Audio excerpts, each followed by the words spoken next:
you're more kind of like the old school guy. I remember one time in terms of like gear and what you like to use. Yeah. I remember you calling like the DSLR or whatever mirrorless cameras like toys. You don't consider them like real things. Is that still like? I remember you saying that at some point. You're like you really like dismissed them like they're not real cameras. Yeah, I was I feel like I've mellowed out a lot since my Brooklyn College days, maybe. Yeah. Okay. Maybe in some ways and maybe in other ways not, But yeah, I remember being a very ambitious kid.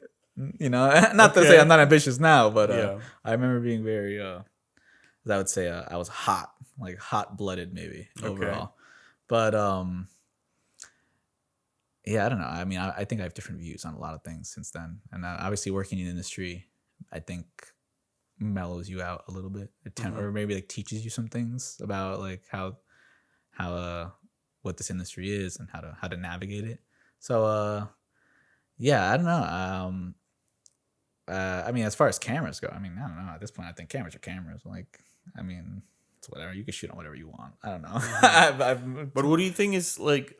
There's this big kind of transition period in arts and media, the way we consume media, and maybe it's not even transition. Maybe it's just change is happening just so fast, and we just keep changing and changing and changing. Like, we live in a world where TikTok exists, right? Yeah. Like it's like the ultimate social media.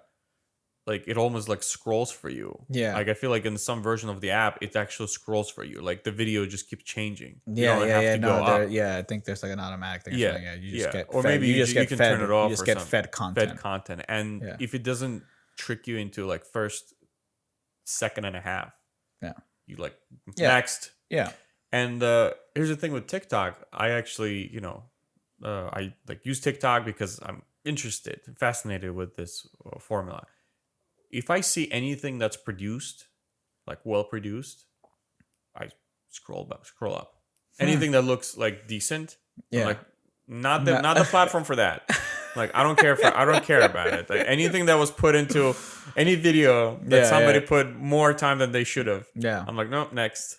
Well, it's funny because I mean, half the time I feel like I'm shooting. They say we'll do like a couple shots. We're like, hey, can you frame this up for TikTok? Yeah. And it's like, all right, we'll put on the frame lines and then just this we'll do like a little TikTok segment. Right.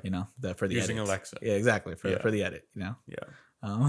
Yeah, I mean, we do that too. Like at my company, we shoot like weekly like show and like a bunch of like stuff, and we always frame like we have like our host, the guy who kind of talks about Tylen Stone, and we frame him where he would be seen in the IGTV format well. Yeah. So we make sure we're always far enough where that would look good on YouTube, but it also would look good in whatever 9:16, right? 16 to 9:16. So basically, the vertical format, which is like the worst format ever. Like to someone like me and you, it's like it's a sin. It's a really useless aspect ratio. Very useless aspect ratio. Like what are you showing really? Like, you don't show like what are you showing as far as creatively? Like it's no, it doesn't make any sense to me. Yeah. But this is the world we live in, and we have like a whole show that's all shot like edited like that. Yeah.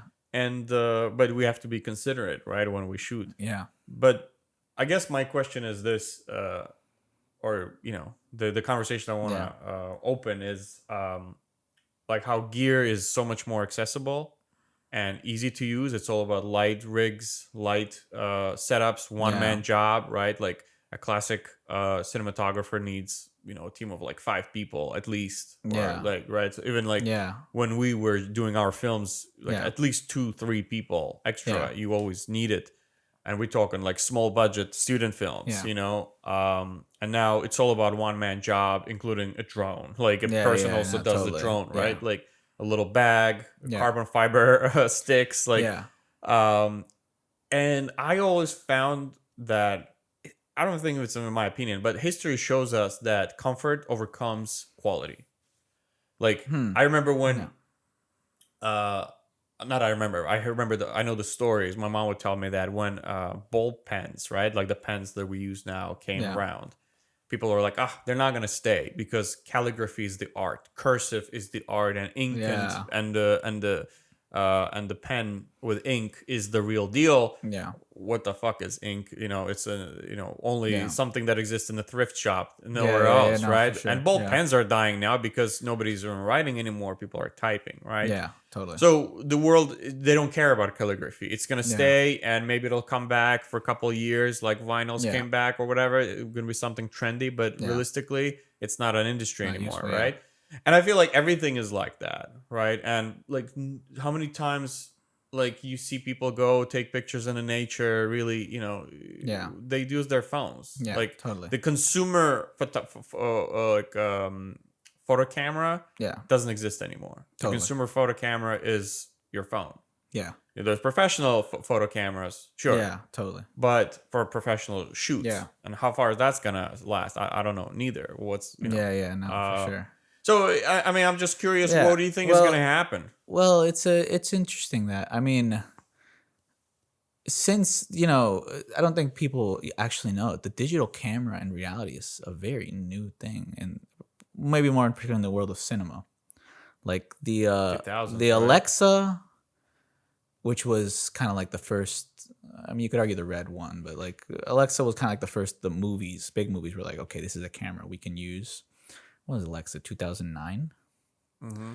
Something like that. Yeah, like 2000, something around there. But Basically, basically, 28 Days Later was one of the first movies they shot in digital. No, and basically only around 2010 did movies start using digital cameras, and a lot of people, and myself included, I just, for some reason, when I was watching movies as like a 12-year-old, I didn't really think that they were using film. I just didn't. It seemed like digital cameras were like a thing, Right. But I didn't realize that the whole industry was still using film, exclusively. Like, they just cleaned it up. Exactly. The Obviously, thing. the technology. I mean, the reason films look newer is because scanning processes have obviously gotten way better, and like the editing process has gone way. I mean, obviously that's the reason movies look better. Right. But ultimately, it was still all film, the same film. But I guess when it comes to like, I guess obviously the prosumer tools, consumer tools, and all those things, I don't think like the industry. I mean, the industry has changed immensely. At the highest level, you can make an argument that not, maybe. I mean, ultimately, whether a big movie uses a digital camera or not, it doesn't change a lot. I mean, yeah, it changes the process for the director, creatively maybe, but ultimately you still need the same amount of crew. You need the same amount of people. Like, you can shoot more maybe. Yeah, maybe it's like you save money, doing some money shooting digitally, but ultimately it's not like a humongous shift for the big stuff. No, what you were talking about is like, yeah, it has opened up a new window of like, yeah, now like with TikTok, I can make content at home with my phone. If I want to do, I don't know, upgrade and do a fancy podcast, I could have like a C100 or something, and then that's like for a podcast, that's like, all right, that's actually, you get really high quality from that for like a podcast. But as far as the work goes or transitioning, I don't think like this innovation is gonna change things a lot, because ultimately cinematography hasn't changed. Mm-hmm. I mean, it advances. Obviously, there's new tools and people learn new ways of doing things, but the process of shooting something isn't really changing. Like what digital has done, if anything, is like, yeah, it's increased the quality of a lot of fields that didn't necessarily used to have the highest amount of like, let's say like music videos, right? Mm-hmm. In like the 90s, 80s, if you shot music videos, it was not really like looked well upon. Like it was like, not like it was bad, but it was like, oh, this is kind of like shitty work. Like if you're trying to become a DP, oh, you're doing low end work, music videos. Like all music videos were like kind of like low end. Even like the really nice ones were like, all right, this is like not amazing. In the early 2000s, even though, like I say, it was a different time, but music videos started gaining some popularity. And nowadays, I mean, you get music videos with $1 million budgets, like, and the quality, obviously the people hired and to do those are considered very accomplished cinematographers. I mean, honestly, you get like movie cinematographer, like Joker's cinematographer. And directors. Yeah, you get movie directors and cinematographers making music videos now. And that's, you could make an argument. Commercials. Yeah, I mean, exactly. You can make an argument that, maybe the advent of the digital camera had a play in making this content much more receivable, and then ultimately leading to, and now big time directors and cinematographers and big names now that do movies step now into doing some music video every once in a while, or a commercial. But in the way that, like, you were mentioning, like the pen eventually, like the pen overcame the love of calligraphy. I don't really see that happening in the film industry. That's because, like, ultimately there's a place for what everyone does. Like I don't know, like saying when I shoot something. Yeah, I've shot tons of things with a variety of different level of crews or different size of crews. But as it is, I mean, personally, right now, I don't really shoot something that doesn't have crew. I'm not interested in doing it, and I don't really need to. Like, I need at least the first, I need a second, I need a gaffer, I need a key. I need certain things to shoot this project now, and that's just that's the level I am in my career, where I just need certain things to make a project work. And, that's, I guess, maybe a step towards more like what you would call, I guess, classic cinematography. And obviously people make cool stuff by themselves, I mean, I'm pretty sure someone out there's made a cool music video on like a C100 by himself shooting. It probably looks amazing. But I think it's different things. Like, it's different fields almost. Like, not even different fields. I want to say it's just like I don't think they're infringing upon each other. I think they exist in separate I see what ways. you mean. Like, they don't change. Like, I don't think the budgets have gotten lower for certain things. I know what you mean. There's, I think, where it could overlap, right? Yeah. And more young guys. There's so many like YouTuber kind of videographers, right? The big guys like Peter McKinnon. I don't know if you know any of these guys. Like I'm not too familiar. Parker Welbeck. Like millions and millions of subscribers. These guys who just shoot with R5s. They shoot like insane stuff. Yeah. That you would be like, what? Like, how can you do that, right? Yeah, no. They ride bikes, they sit on the bikes, and they would get on these roller skates or whatever, and they get some crazy shots, and they're, that you cannot believe. Like, they get access to these great locations, great little, like, I don't know, effects and like this cool items that they make commercials of, and they show. Here's the point. These guys show the youngsters that you can do that with $5,000 in your pocket. You can get a camera and everything you need, small package. And I'm thinking that in another 5, 10, 20 years, big rappers, big musicians who are also becoming less and less. Like, there's another thing that's happening. I feel like the stars are coming back on Earth. Are not stars anymore. I mean, they might stay for some more time, but you see, we live in a world now where Matthew McConaughey created his YouTube channel and literally posts like, "Hey, welcome to my YouTube channel." Totally. Like, stars kind of coming to Earth now, and there's a lot of smaller artists, smaller, stars, who have following like millions of people, but nobody knows about them because it's not Madonna's, right? It's like there's so much more sub kind of cultures and sub artists.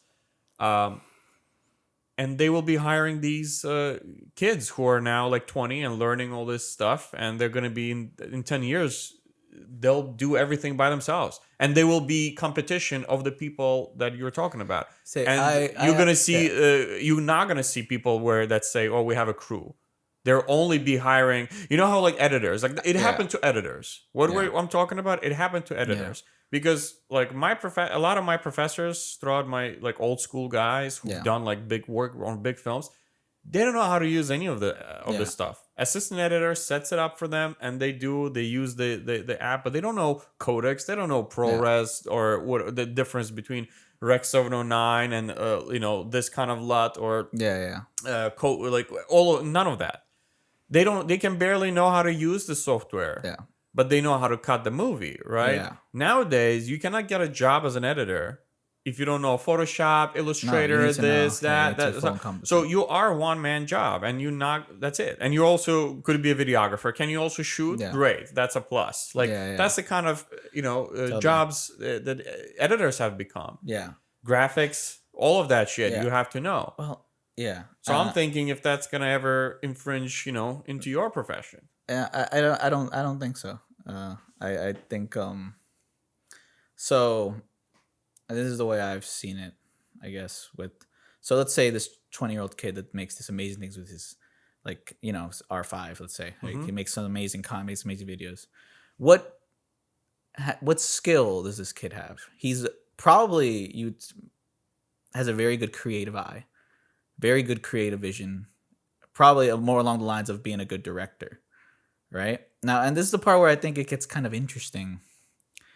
Because a lot of these, what I would say, I guess, videographers that do these, like you were mentioning, do very good, interesting videos and all stuff, more so than cinematography, to me, what they do is more in line with directing. You know, like, I guess in the traditional sense, cinematographer is a person that looks for maybe traditionally, of course, today it's changed, but like traditionally, much more a technician that maybe feeds upon the creativity of the director and can add and build into that, but the lead being the director. I find that these videographers, more of what they do is more in line with directing as far as they are the creative force. They know what they want to see, they cut it, and they have a vision. And what I've seen from people that have started doing that and then move into the like fully working in the field, that they do become directors. And more so that they change the industry in the sense of like they start doing all these single man jobs for big artists. No, the industry changes them because what their skill that they've made them do these good is their creative vision. That's what they have. And that can apply to big shoots as well. So when they're brought on to, I don't know, do the next Madonna video, they, you know, their creativity, they build this plan. And then, you know, the label or their production company, whoever hired them says, all right, yeah, you have $100,000 to do this. And we're gonna take care of you though. So we're gonna get you a good cinematographer who's gonna help you get your vision. We're gonna get you these. But basically, we're gonna get you everything, and your vision will come true. And the director then navigates it from there. You know, I don't think it. I don't think the budgets go down. Like I said, ultimately, this person who's doing this, more like elevates. You know, climbs the ladder per se, and then because what their talent is their creativity. You know, and that is not limited to their tools that they use. You know, they're just, you know, they eventually just start using different tools.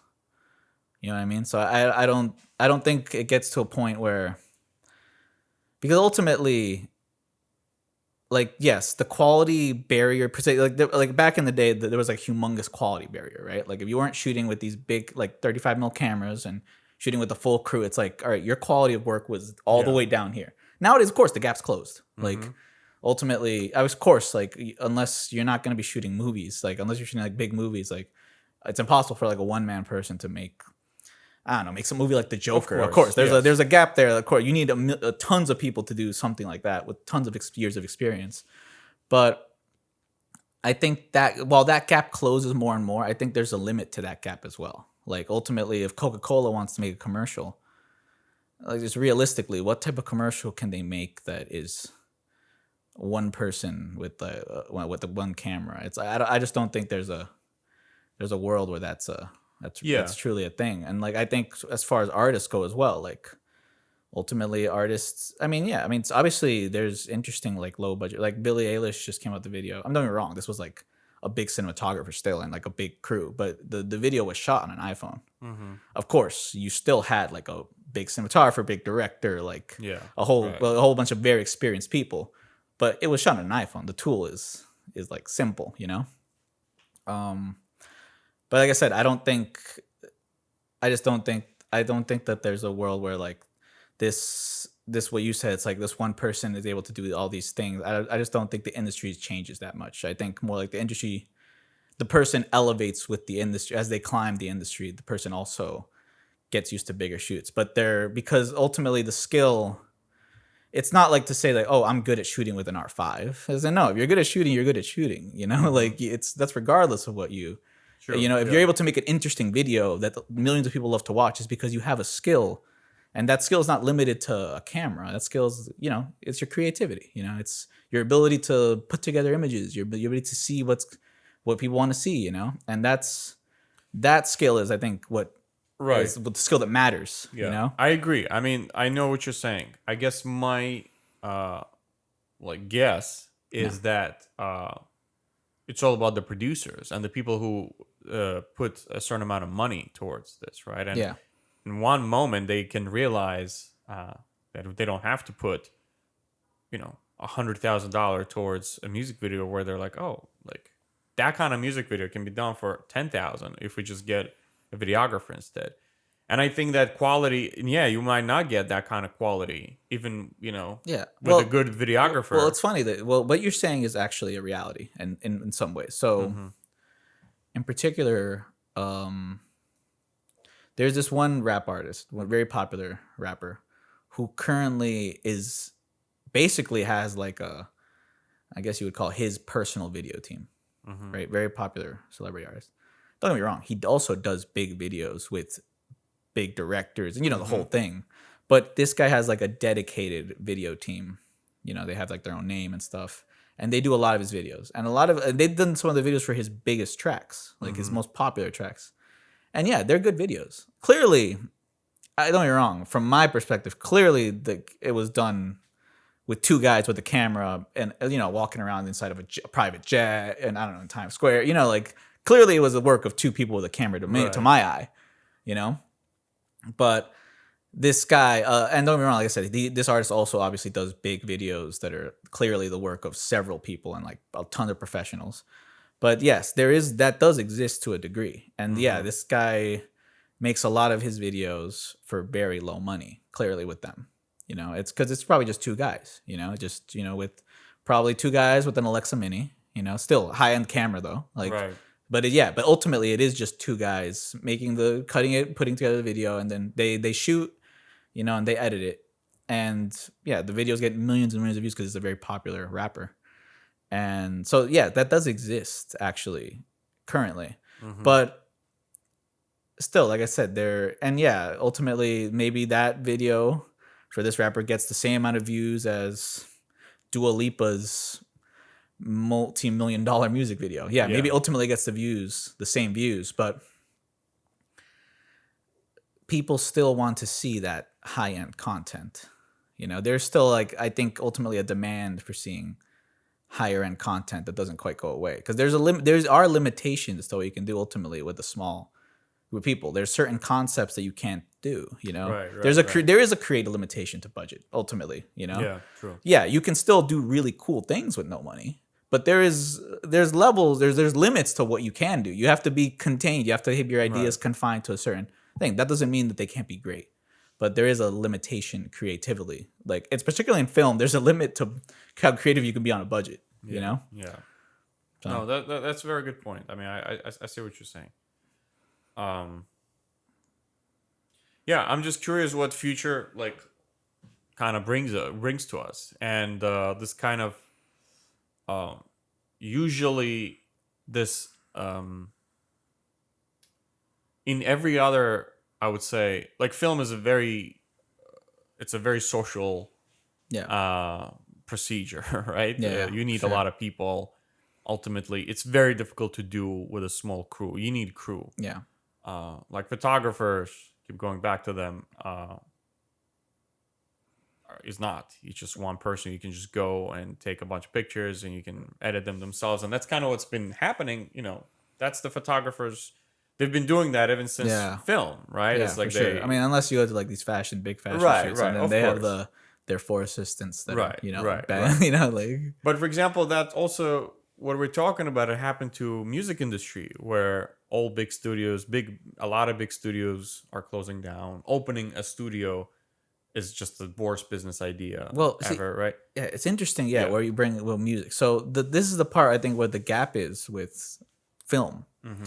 It's that ultimately, like, to make a catchy beat, or to lay down to like all these music producers that make all these beats, what tools do you really need to do the highest level of this? I mean, you don't need that much, not at and all. you can still make the highest level of work. Maybe not technically as far as the quality goes. I don't know much about sound and music, but maybe it won't be the most refined in terms of quality. But I imagine that it's not like you need to spend thousands and thousands of dollars to make. No, ultimately you just need to have a good ear and you need to make good beats.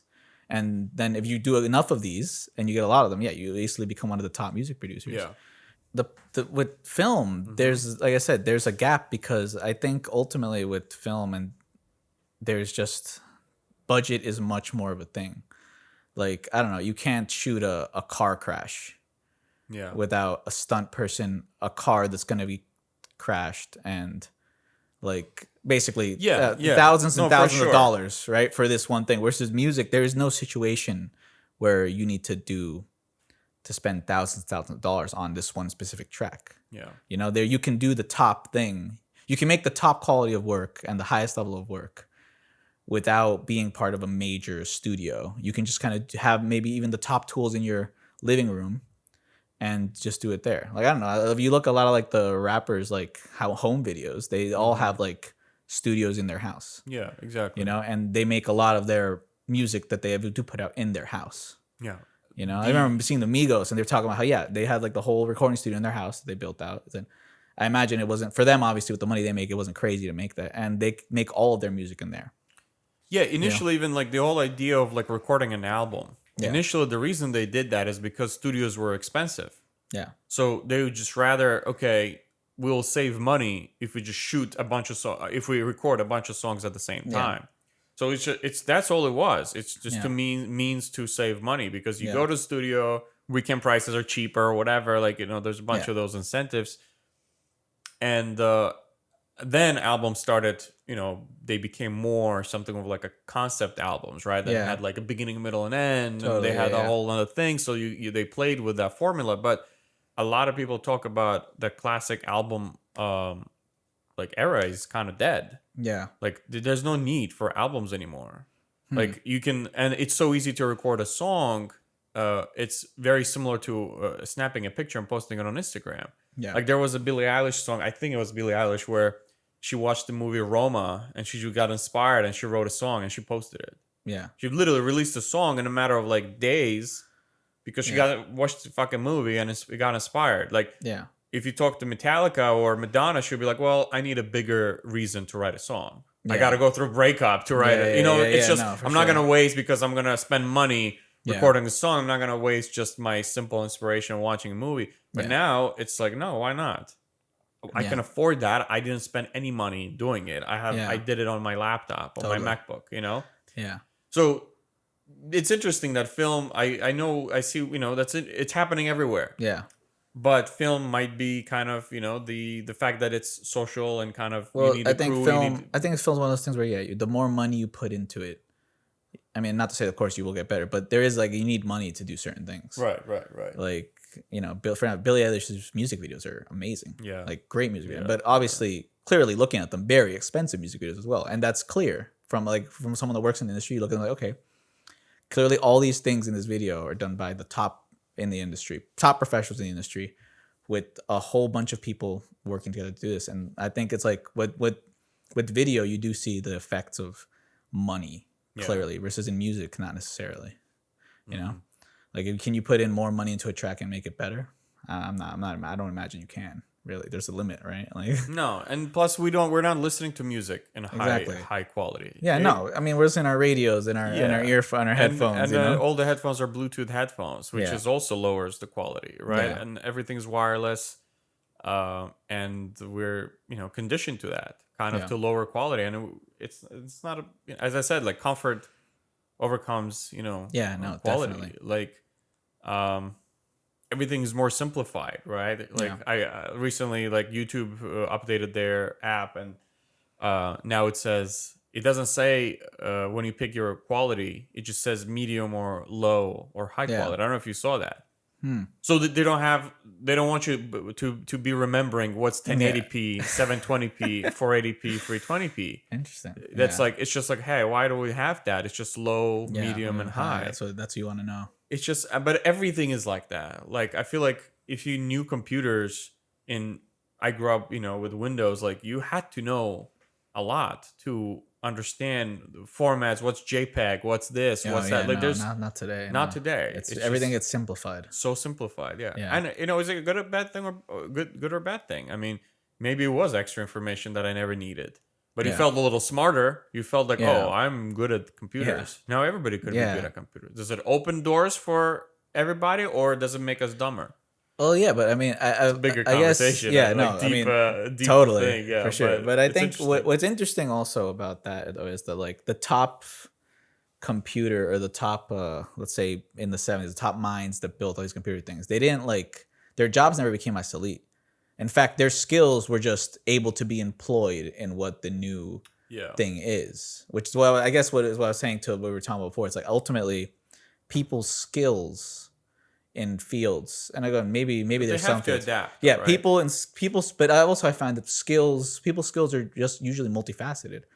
Like if you were amazing, I don't know, at, like let's say, I don't know. Again, I don't know much about computers in general, but I know if you were like one of the first people with, let's say, Apple that wrote their code for their user interface back in the 70s and 80s. Right. It's not like your job became obsolete at some point, or whether Windows or Linux or whatever. No, you clearly have a skill, and that skill is able to be applied to whatever direction or whatever path this field is taking. Right. You know, and that same I was going to before. I think it's like people's skills are applicable to other things. Yeah, they adapt, but it's also like their skills are generally adaptable. Like if you're really good at something, I don't know. Also, I feel like honestly when it comes to like a lot of work or a lot of corporate positions and other thing, it's like ultimately if you have common sense and a hard work ethic, you can kind of do a lot of things. You know, like you can probably get a lot of different jobs and succeed if you have a good common sense and a hard work ethic. You know, I think it's like people's skills are just multifaceted in general. But yeah, as far as like things getting simpler, yeah, everything's getting easier. You know, I mean, cameras are getting easier. I mean, let's be real. Like, I mean, back in the day, you were worried about exposure, and you're like, oh, how's this gonna look? You had to worry about all these technical things to make sure your image was look good. And nowadays, you know, you kind of just. And I mean, I'm not gonna lie, I prefer it, man. I love I have my personal monitors. Like, I have when I shoot, I usually shoot with all my gear. So I have like a Sony 17-inch OLED and a TV Logic 5.5 OLED, and they're both calibrated. So honestly, when I'm looking at that image because of the calibration and because they're OLED, I'm like, all right, this is an image that is correct. So I can look at this image and I know that when, you know, this is how it's going to look like. Obviously, they're going to color anyways, but I have full confidence now that the image I'm looking at on monitor is the correct image, and this is the actual amount of exposure on everything. And I love that. I mean, I just love that. I mean, obviously, when I shoot film, which I do every once in a while, you know, it's a different approach.